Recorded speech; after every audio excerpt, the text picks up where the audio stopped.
नमस्कार दोस्तों, स्वागत है आप सबका हमारे YouTube चैनल DCWorld.01 में। आज हम आप लोगों को ले चलते हैं हिमालय रेंज में बसे हुए शिव टेम्पल में, जो वर्ल्ड का सबसे हाईएस्ट शिव टेम्पल है, तुंगनाथ।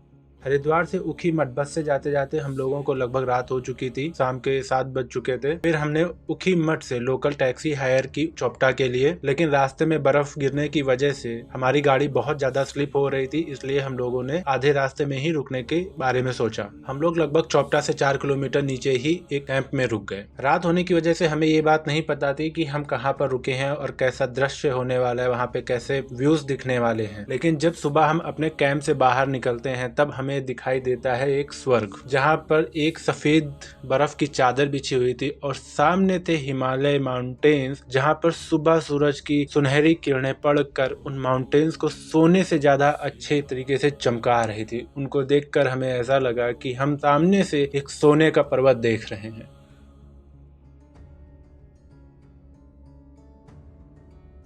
हम जिस कैंप में रुके थे उस कैंप में पर बेड 800 रुपए का चार्ज आया था हमें। हमने इस वीडियो में जिस कैंप में रुके थे उसका डिस्क्रिप्शन डाल रखा है, आप उसे देखकर कॉल और मैसेज करके वहां से आप अपनी बुकिंग उठा सकते हैं।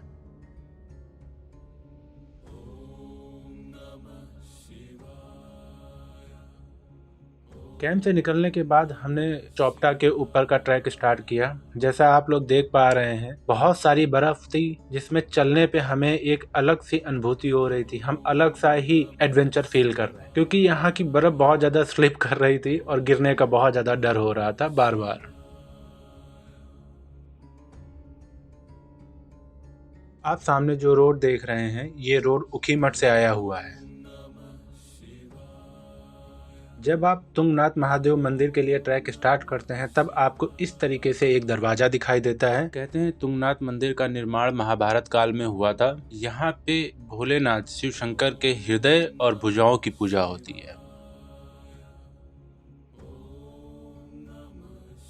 जब आप तुंगनाथ महादेव मंदिर का ट्रैक कर रहे होते हैं तब आपको बहुत सारे खूबसूरत से दृश्य इस तरीके के दिखाई देते हैं। साथ में भारत सरकार द्वारा बीच बीच में बोर्ड लगाए गए हुए हैं जहाँ पर लिखा हुआ है, प्रकृति का आनंद लें, प्रकृति को सौंदर्य रखें, स्वच्छ सुंदर रखने में सहयोग करें। इस टाइप से वो आपसे निवेदन करते हैं। कृपया करके अगर आप किसी भी ट्रैक पे जाते हैं, तुंगनाथ पे ही नहीं किसी भी ट्रैक पर जाते हैं, किसी भी खूबसूरत वादियों में जाते हैं, तो वहाँ पे किसी भी तरीके की गंदगी ना करें। अगर आप कुछ प्लास्टिक का ले जाते हैं या कुछ खाने के लिए चीजें ले जाते हैं तो उनको लेके जैसे जा सकते हैं वैसे लेकर भी वापस आ सकते हैं। इस बात का जरूर ध्यान रखें।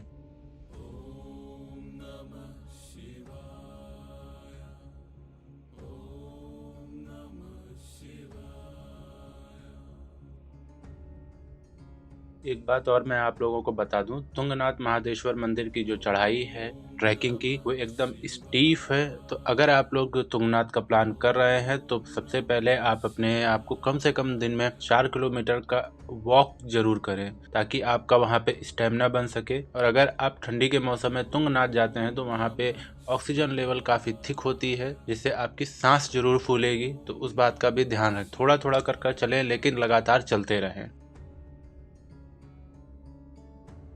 आप जो ये छोटा सा मंदिर देख रहे हैं, ये तुंगनाथ महादेव मंदिर से कुछ ही दूर पहले पड़ जाता है। मान्यता यहाँ पे है कि यहाँ पे मांगी गई लगभग सारी विशेष पूरी होती हैं। तो अगर आपकी कोई विश है तो आप यहाँ पर मांग सकते हैं। वैसे तो ये गणपति जी का छोटा सा मंदिर है।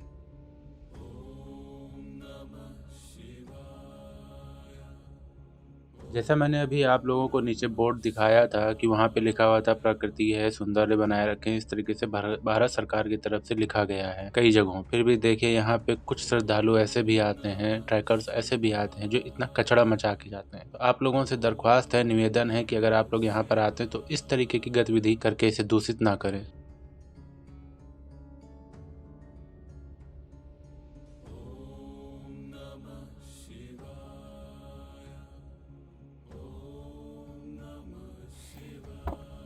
भाई आप लोग जैसे देख रहे हैं मेरे पीछे तुंगनाथ महादेव मंदिर, फिलहाल इन लोगों ने गेट वेट बंद कर दिए हैं क्योंकि कपाट बंद है। और आप जैसे देख रहे हो अंदर कुछ लोग पहुंच गए हैं। ये लोग इधर से कूद के गए हुए हैं, लेकिन मैं ऐसा कहूँगा कि ऐसा मत करिए। पुराणों में लिखा गया है या मना किया गया है, तो फिर उस चीज़ का ध्यान रखिए। हमने यहीं से दर्शन भी ले लिए हैं। कूद के आपको भी दर्शन हम दिला ही रहे हैं।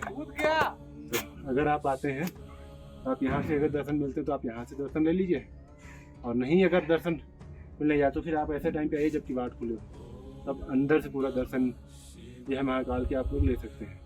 इसमें कोई दिक्कत की बात नहीं है। आप यहाँ तक आए हैं ना, महाकाल का आशीर्वाद आपके ऊपर वैसे ही है।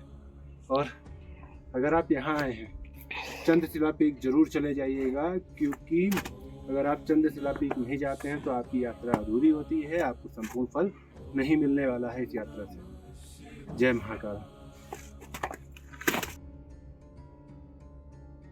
तुंगनाथ महादेव मंदिर के पास में इस तरीके से आपको विशाल खाइयाँ दिखाई देंगी, आपको इस तरीके से मनमोहक दृश्य दिखाई देंगे, जहाँ पर आप बैठ जाएंगे तो आपको लगेगा कि हाँ, मुझे यहीं पे बैठे रहना चाहिए और कहीं नहीं जाना चाहिए। मैं जब यहाँ पर बैठा तो मुझे लगा कि मेरे पूरे जीवन की खोज, पूरे जीवन की यात्रा यहीं पर आकर समाप्त होती है। मेरा यहाँ से आने का कोई भी मन नहीं था, बट वहाँ से आना भी जरूरी था। और इसके बाद में हम आगे चंद्रशिला पीक के लिए ट्रैक करते हैं। और जब हमने चंद्रशिला पीक के लिए ट्रैक स्टार्ट किया तो आगे 100 मीटर ही जाते हुए मुझे आसमान में इस तरीके से कोई दृश्य दिखाई दिया, जिससे मानो लग रहा था कि त्रिशूल बना हुआ हो। आप देख सकते हैं।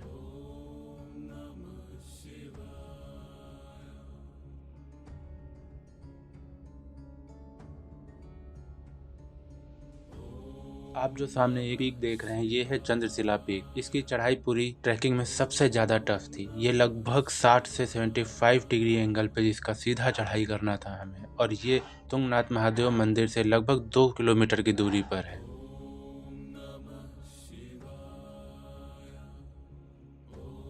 लगभग 1 घंटे की चढ़ाई के बाद में हम पहुंच जाते हैं चंद्रशिला पीक। यहाँ पर आने के बाद में हमें पता चलता है कि यहाँ से और भी मनमोहक दृश्य दिखाई देते। दूसरा हम आपको ये बता दें, चंद्रशिला पीक वो पीक है जहाँ पे भगवान राम ने तपस्या की थी रावण के वध के बाद में एक ब्राह्मण हत्या दोष से मुक्ति पाने के। साथ में यहाँ पे चंद्रदेव ने भी तपस्या की थी जब उन्हें क्षय होने का श्राप दिया गया। दूसरा मान्यता ये भी है कि अगर आप तुंगनाथ महादेव मंदिर आते हैं और उसके बाद चंद्रशिला पीक नहीं जाते हैं तो आपकी यात्रा अधूरी मानी जाती है। तो अगर आप लोग महादेव मंदिर, तुंगनाथ महादेव मंदिर आते हैं तो चंद्रशिला पीक जरूर जाइए, ताकि आपकी यात्रा संपूर्ण हो सके। और आपको चलिए अब आप लोगों को हम यहाँ के दृश्य दिखाते हैं। चलिए अब हम आप लोगों को यहाँ से दिखने वाले सारे व्यूज दिखाते हैं कि यहाँ से हिमालय रेंज कैसे दिखाई देती है, यहाँ से क्या क्या मनमोहक व्यूज दिखाई देते हैं।